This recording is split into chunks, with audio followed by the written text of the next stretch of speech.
G'day, I'm Melissa Shannon, founder of digitalscrapbookinghq.com. I'm super excited that you've joined me today to take a look at Adobe Photoshop Elements 14. You're probably thinking, what's new? What's different? Is it worth me upgrading? What can Photoshop Elements even do? Well, you're in luck. You're in the right place to get the answers to those questions. So the first thing we're going to do is open up Photoshop Elements and take a look around at everything that's new. The first thing you'll notice is the welcome screen. It's new and improved.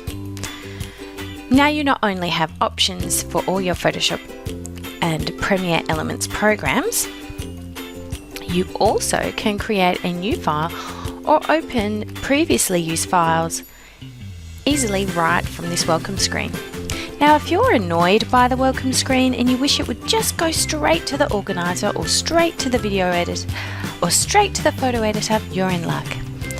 Just click on this little cog icon up here and always start, always launch, whichever version you like. I'm going to cancel that for now.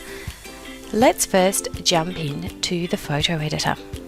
If you're new to Photoshop Elements and you've just installed it, the first screen you'll see is the eLive screen.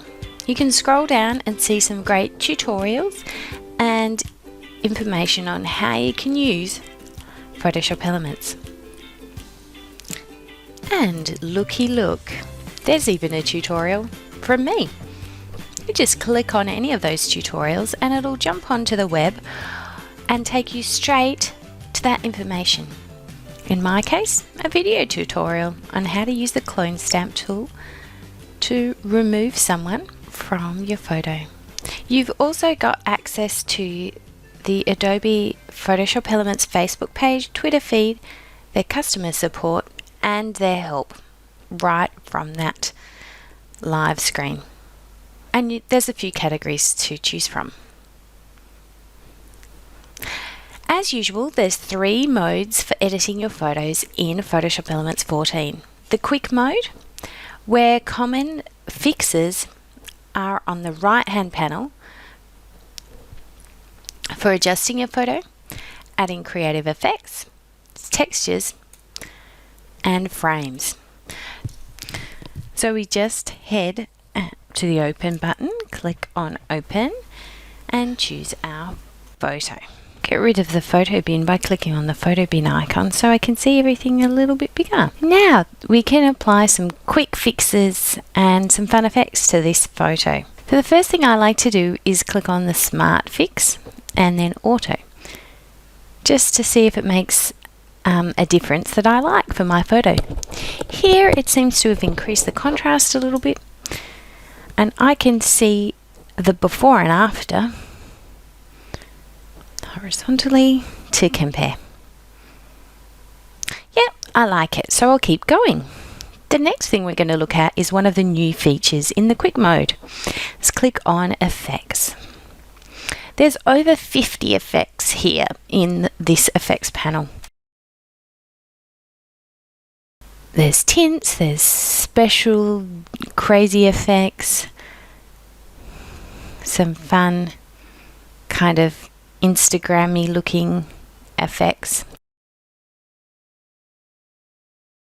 as if you've had light leaked into your camera. This one's quite cool. I like the kind of washed out effect. But I'm going to just click undo a few times to get back to my adjusted image. And I'm going to look at the great new Smart Looks option. So we'll just click this drop down arrow on Smart Looks and you'll see it's analysed my photo and it suggested a few looks that might, well, look good. So let's put our mouse over them and take a closer look. You can click on each one to apply the effect.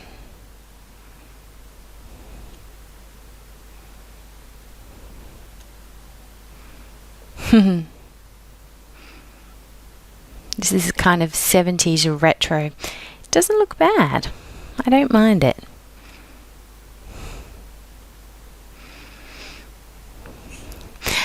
The effects panel in Photoshop Elements is sort of like having your very own built-in version of Lightroom or RadLab with presets that'll make your photos have a different and creative look. So, as always, when we're editing our photo, we want to go to File, Save As, and save it as a Photoshop document so we don't destroy our original image.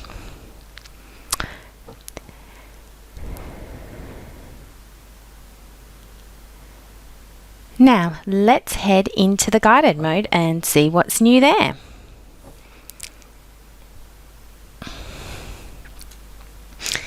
The whole of the guided mode in Photoshop Elements has a brand new interface. So it's pretty easy to see the effects that you can get by mousing over these preview images.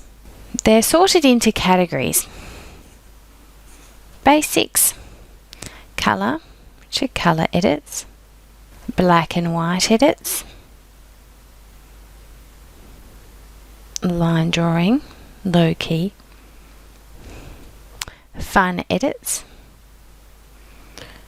There's some creative things like extracting parts of your photo to make it look like it's 3D, doing an Andy Warhol style pop art, adding a puzzle look, reflections and picture stacks, or even just turning it into an old-fashioned grainy photo. Special edits, adjusting the depth of field, doing some touch-ups to a portrait, and my favourites, the restoration ones, restoring an old photo, removing scratches and blemishes from a photo. And then, on the last tab, there's Photo Merge. In Photo Merge, all of your Photo Merge options are there. We used to have to find them in the various menus, but here it's easier to see which one you want.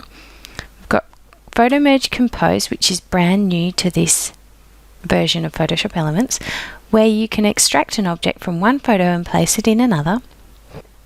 Photo Merge Exposure, so you get a better overall exposure for your photos. Photo Merge Faces, which can be just for fun, or you could merge two faces of the same person. Photo Merge Group Shot, which helps you to make sure everyone's smiling and looking at the camera in your group photo by merging a couple of photos.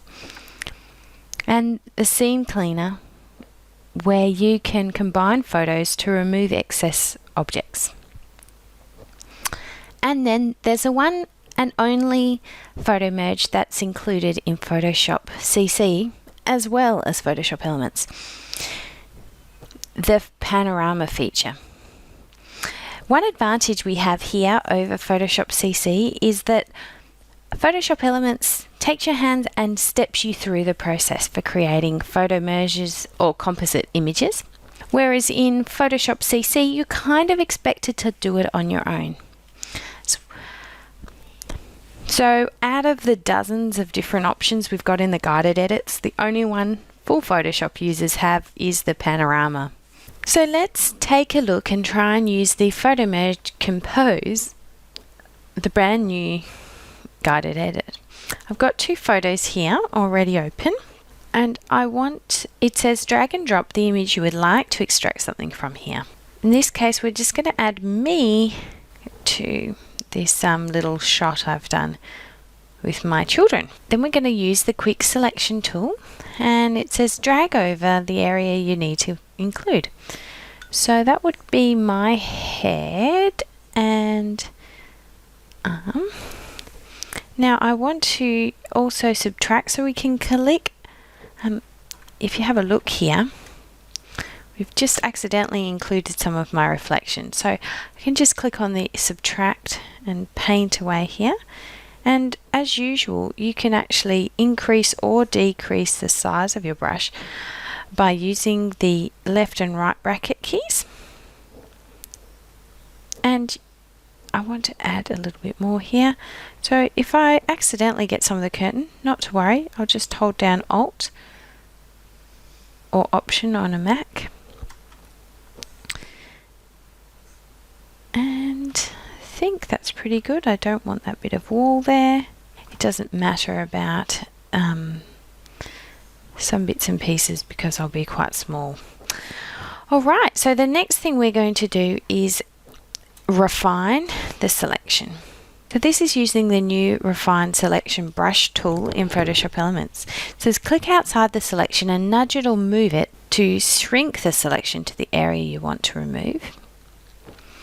Click inside the selection and nudge or move your mouse to expand the selection towards the area you want to add. So here we've got brush is much too big, so I'm going to make that smaller. So I'm just going to remove some of that extra. You'll notice my background has gone a bit red. That's just to help you. It's called a mask color. So it's just to help me see what I'm including and what I'm excluding. I'm going to just work with the edge of my hair there. Okay, so once I'm happy with how everything's looking, I'm going to scroll down on the right. This is the great thing about Photoshop Elements. It's like walking you through a tutorial here. So we're going to click on Advanced Edge Refinement. Turn back to quick mode. There we go. We can click Refine Edge, and then this is where we can see what we're going to end up with. Okay, so I'm pretty happy with how that's looking, so I'm going to click Next. Now my extracted object has been placed in my background photo. I can now resize it and move it as needed. So now you might think, well, how on earth is this going to turn out? Well, I'm going to have to do a little bit of work. We're going to imagine that I'm actually poking my head out into this photo here. So I think I look more natural poking my head here. So I'm going to move down as if I'm just kneeling. And then I'm going to click on the hide button, and then I'm going to paint over myself a bit, just so Emily's going to be ending up in front of me, and so is this frame here. So we're just going to move the frame.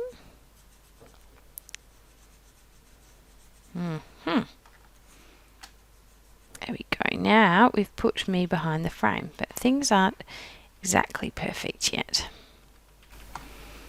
So we're wanting to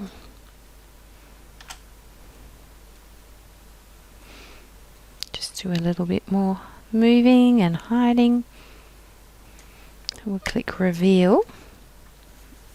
There we go. That's going to look better.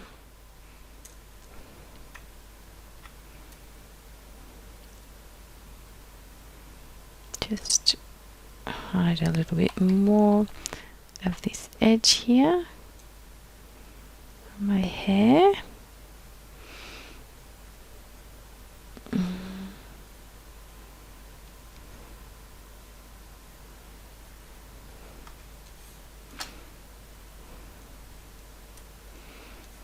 And then we'll reveal a bit more of me here.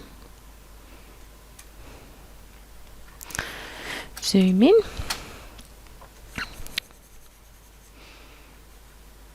So if you've done a lot of masking in Photoshop Elements, you'll probably recognize that this is just a simple mask process that we're doing, but it's going to result in a cool picture where I'm actually in the photo.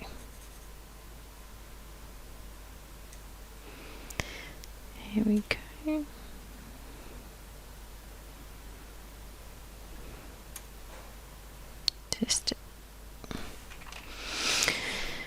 just going to make my brush a little bit smaller by pressing the left square bracket key and just finish that off here.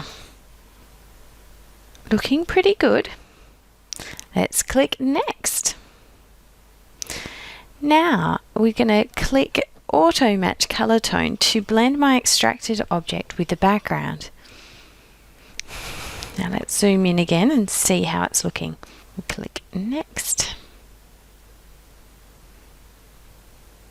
And here we are. So we're going to save it as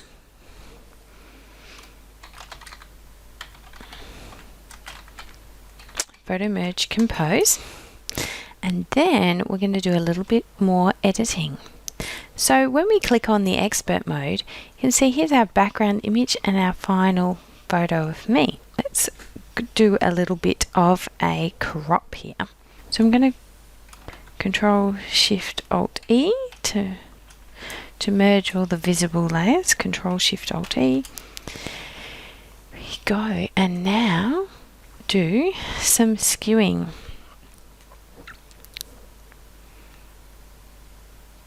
Just to make the edges of this picture square.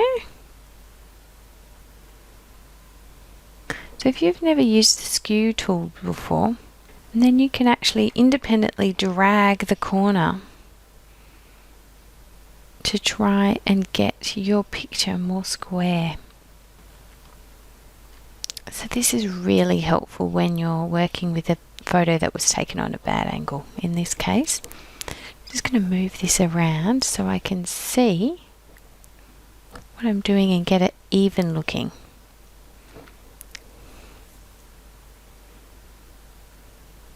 There we go. Now it's looking a lot more square. So now it's time to crop. Then click on the crop tool and I'm going to crop down this image so we just have the picture frame. It's looking a lot better. There we go. We're using Photo Merge Compose. We've added myself into a photo and then we've just gone ahead and straightened out the frame as well while we're at it. So you can see that by using Photoshop Elements guided and quick edits, you're not restricted to just staying in those modes. You can always flip over to the expert mode and see what results they've come up with for you. And a lot of the time, the automatic features will give you either an extracted layer or a master layer to play with, so you can also do some customizing there in Photoshop Elements. So let's have a look at a couple more new features in the editor. You can click on File, File Info, and you'll see that there's a brand new File Info box. You might not think this is super important, but for me it makes it a lot easier to type my descriptions, add ratings and keywords when I'm editing my files. Why would I want to do that? Well, often I want to copy and paste my journaling into the description box. So then when I go ahead and upload my photo, the credits for my digital scrapbook layouts and the copyright information are right there. It also tells you what version you have edited the file with, which can be handy. Another one of the new features in Photoshop Elements is the haze removal. Here we have a genuine photo of Shanghai, China, well known for having quite a bit of haze, and you can see it in this photo. But why should we see it? Let's get rid of it. Let's go to the Enhance menu and then Auto Haze Removal and Photoshop Things, and voila! It's bright and much more realistic to, well, what I'm used to seeing. So let's undo that and go ahead and show you the haze removal window, because although the auto haze removal is pretty good, it doesn't always do a perfect job. So along the bottom we have two sliders for the amount of haze reduction we want, which could be none up to 100, and the sensitivity. So how sensitive do we want it to be to the details of the image? It's looking good. We can flip quickly between before and after to see how we like it. Looking pretty good. Click OK, and it'll just take a moment to process, and then voila, we've got Shanghai without the haze. Can't complain about that. Another one of the new features in Photoshop Elements 14 is the camera shape reduction. Now, I've struggled to find a really good image to show you this feature. So here we have one that's blurred, and you can see it quite clearly that it's blurred in the text here. So let's go to Enhance, Auto Shake Reduction. And it is so much better. You can see that it's quite a lot clearer. This is just one example that was easy for me to show you the difference that the auto shake reduction has made. Now, it does fix blurs, but it doesn't fix lens blur. So it only works if you've moved as you've clicked the shutter button. Now, the great thing to note is that in Photoshop Elements Organizer, it'll automatically identify the blurred photos for you and add a tag if you have Auto Analyze on. So it might be worth just flicking through some of those blurred photos and seeing if you can fix them. Of course, like with most other auto enhancements, you can also do enhance shake reduction, and then you can actually custom select the shaken area. Have a looking at, select the area where the shake is and then adjust the sensitivity. But I will warn you that the shake reduction feature takes a little bit of time, especially on a really high resolution image. So if you've got an image which is a huge one from your DSLR, it might take a minute or two to process. So just fair warning there. Click OK, and it'll go ahead and make the changes. So let's try another fun guided edit. We've got another fun edit, the speed effect. Let's try it. So I've got a photo here of Lucy riding her little horsey. So we're going to use the quick selection tool to click and drag to show what we want to add the speed to. Well, that's pretty easy. Then we click on the next step, add speed effect. We can change the angle so that it's a little bit more in line with her actual direction.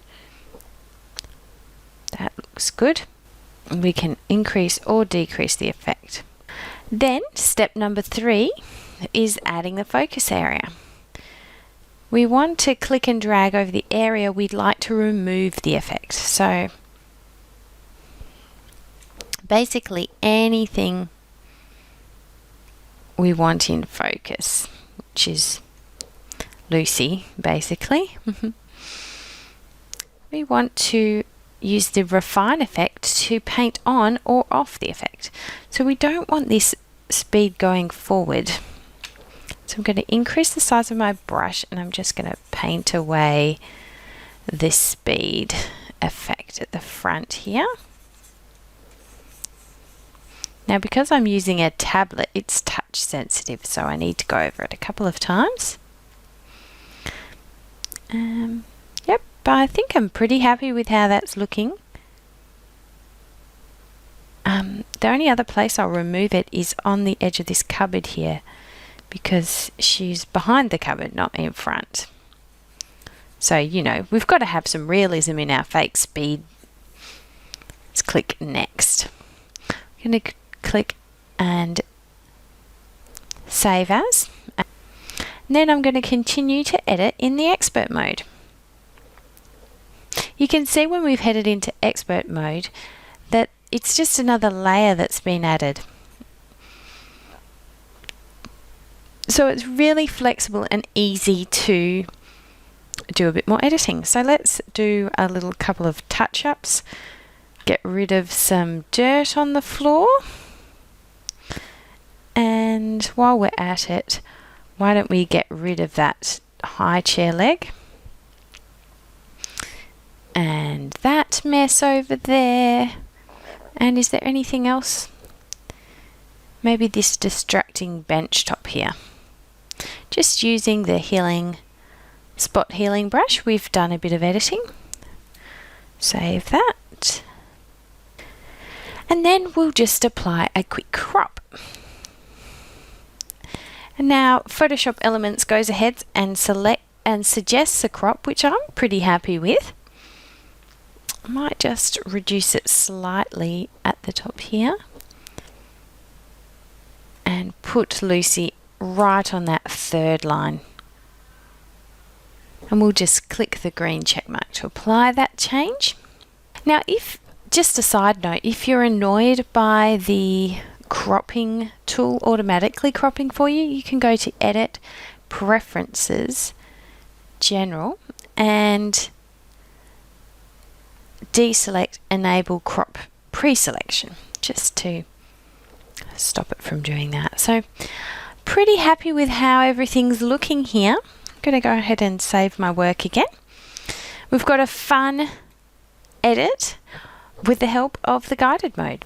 So we've just got one more thing I'd love to show you before we head over to the organizer, and that is the File, New, Blank File presets in Photoshop Elements. We could never create presets before, and it was quite confusing because it looked like you could, but then you couldn't actually. But now I'm here to tell you that we've got presets. So to go ahead and create your own preset that you can use anytime you're creating a new document, you can go ahead and click Custom and then click and adjust the width and the height. Now I've chosen 900 by 1200 with a 300 pixel resolution because that would be a 3x4 project lifestyle card size. I'm going to make the background white and leave the color mode. So we want to change this to pixels an inch. So just running through that again, 300 pixels per inch. That will end up being 3 inches by 4 inches, or of course you could just click inches and type in inches. That would be easier. So we've got our own 3x4 card at 300 pixels per inch, which is the typical resolution of any kind of printed or digital scrapbooking supplies. And then we'll click Save Preset, and I'm going to change this name to 3x4 inch card and go ahead and save it. And now next time I come to create a new file, I'll have a 3x4 inch card as one of my presets. Makes it really handy. Of course, we also have various other scrapbooking presets, 12x12, 8x8 or 6x6, and a lot of default photo sizes. These have been around for many versions, but the scrapbooking presets have only been available to international users since Photoshop Elements 13. Okay, so now let's head over to Photoshop Elements Organizer. You can click on the Organizer button down here in the photo bin, and that'll load up the organizer. I've also got a tutorial for you on how to set up your organizer when you're first using it. So it'll walk you through the steps you need to convert over your old catalogue. But of course, that's a little time consuming, so we don't have time for that in the live demo. But what I can tell you is that once again, Adobe has improved the organizer, made it easier to set up and use the organizer. So a lot of people ask me, do you have two catalogues for your supplies and your photos? Yes, I absolutely do. I have one catalogue with just all of my photos in there. And I also have one catalogue in which are all of my digital scrapbooking supplies. So First off, I'm going to just show you the big improvements that have been made to Photoshop Elements Organizer. There's a new user orientation screen, which is really good. And then we've also got this brand new import function called Import in Bulk. This is a brand new window and allows you to, well, import all your media in bulk. This is part of the ways that it's going to be easier for users like you to start using the organizer. So we just click on the Add folder and then we choose wherever we might have photos. So you might have it on OneDrive, you might have some in Dropbox, you might have some in the iCloud, and you could go ahead and add a big list of photo folders. You could even include files from an external hard drive and everything like that. Now, of course, if you've taken my photo class, Get Organized Photos, which is available at digiscraphq.com/go photos, you'll know that I recommend you don't have a big long list of places, and I explain how to go about automating the system so that everything's in one place. But for your average Joe who hasn't done a lot of photo organizing, this is a great new feature. And so once it's finished loading up all of the photos here, you just click import and it goes ahead and imports a thumbnail and the link to the file. The original file will remain in these locations. So I don't need to do that, so let's cancel out of it for now. One of the other improvements in the Photoshop Elements Organizer is the People View. Since sometime in about 2012, we've been able to tag faces with face recognition. And this year, Adobe has greatly improved the system. So instead of coming into your catalog with a whole list of unorganized photos, Photoshop Elements Organizer will go ahead and start grouping the faces that it thinks are the same person. So that's pretty good here. As you can see, I've got hundreds of faces that it says, oh, you haven't named anyone here. So obviously this one's me, so let's go ahead and see how easy it is to add a face tag. Incorrect name there, but we've got Melissa Shannon here. We click OK, and that is 1,000 photos just tagged exactly that quickly. So fast. So let's show you that process again. We've got 1,170 photos there. It looks like Lucy. So we'll just type in Lucy Shannon, and you'll see that the names are already there from the previous catalogs that I've used in Photoshop Elements. Now, if you have some people you'd like to tag, say Facebook friends, like my sister Lauren here, I can just click Add Facebook Friend List. And it says my Facebook friend list has been downloaded successfully. Now, if you're not actually signed into Facebook or it's the first time you're using Photoshop Elements, it'll prompt you to go through the process to link your account. It's pretty simple. And I'll have another tutorial on my site at digiscraphq walking you through that process if you need a hand with it. Let's just click Done. And now when we type in Lauren, there she is. It's pretty easy. So in just the past 3 minutes, we've actually tagged a couple of thousand faces. It's amazing how fast you can just blitz through. If you actually spent maybe 15 minutes doing this, you probably will have tagged every face in your photo library, honestly. Super fast. And we'll have our whole library tagged in no time at all. Now when you first load your photos into Photoshop Elements Organizer, Photoshop Elements will take a while to go through and process all of your photos to analyze it. So what I usually do is, with a large library like mine with about 40,000 images in it, I'll just leave it running overnight.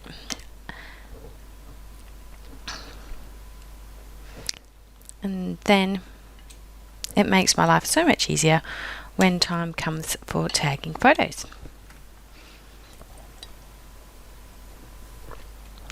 So now we click on the face here, and you can see this is Lucy, but these are not Lucy.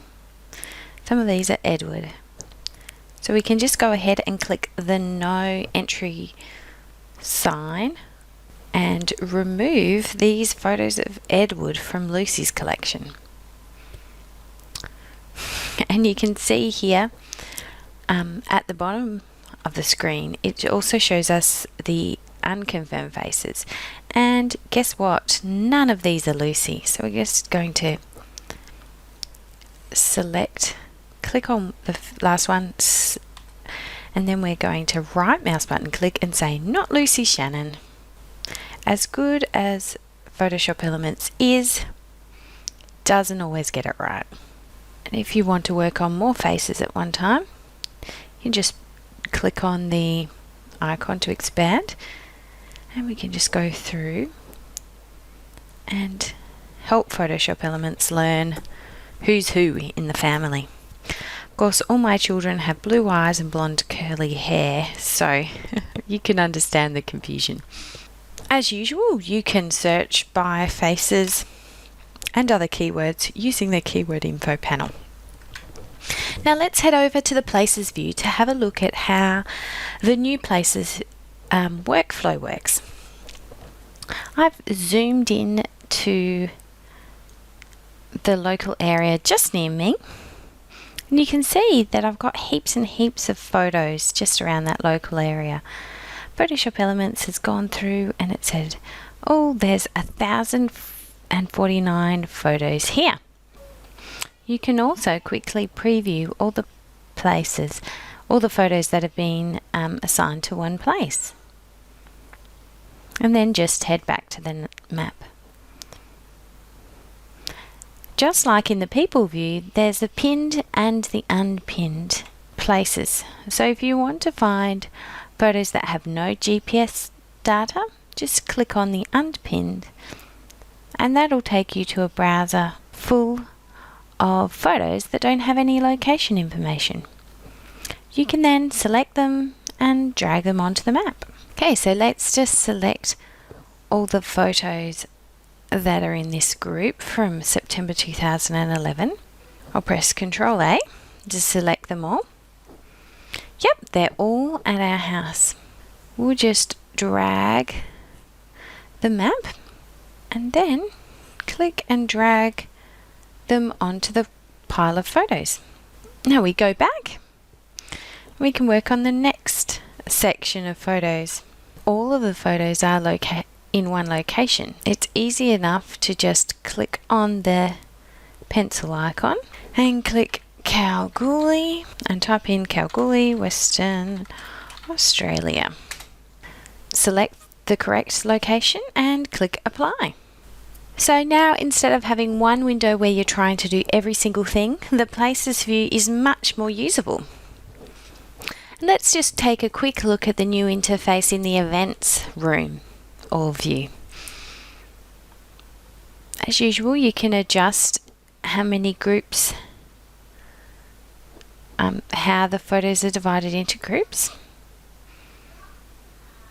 And then you can also just browse by dates. I find this really handy for doing things like tagging specific events. Groups here, call it Father's Day 2015.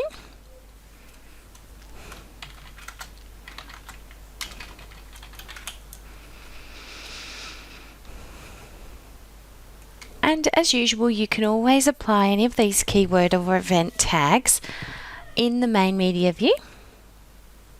Just click and drag to apply the tags to all the photos. So as well as the workflow improvements, there's been a lot of improvements under the hood to make Photoshop Elements run smoother and faster than it ever has before.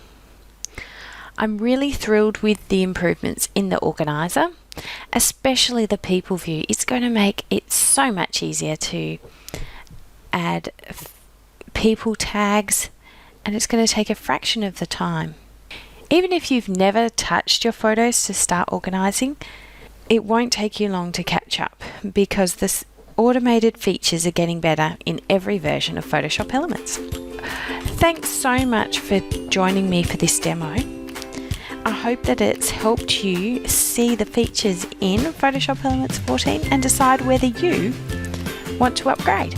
Now we're going to have some time for some questions and answers, so go ahead and let me know what you're interested in.